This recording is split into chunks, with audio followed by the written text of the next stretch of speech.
Hello दोस्तों, मैं अपने यूट्यूब चैनल पर स्वागत करती हूँ। मैं एक सोहर गीत लाई हूँ। अच्छा लगे तो कमेंट बॉक्स में ज़रूर बताएं। ज़्यादा से ज़्यादा शेयर करना, सब्सक्राइब करना, ज़्यादा से ज़्यादा लाइक करना, हमारे चैनल को सपोर्ट करना। पिया गोकुला में लागल बजरिया बजरिया, पिया जाया बजरिया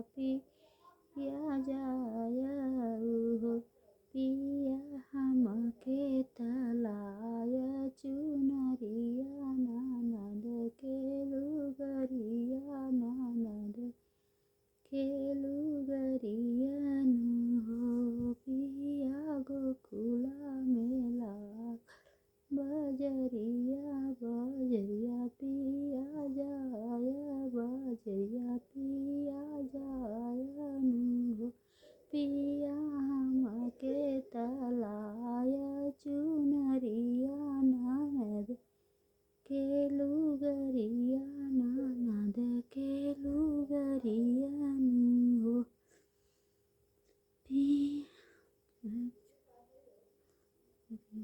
पिया सुनतै अड़प तड़प बोलै अड़प तड़प बोलै,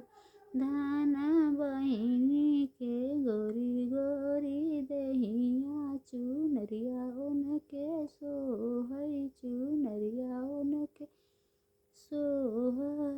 हो,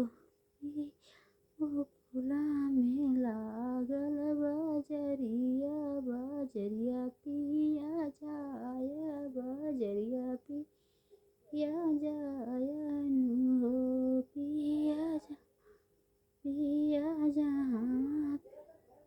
पिया हमके लियाला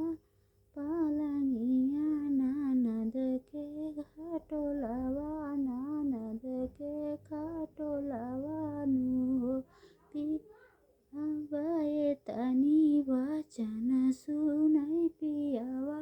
अड़प तड़प बोलै अड़प तड़प बोलै हो, धान बहिनियों के लंबी लंबी केसिया पलंगिया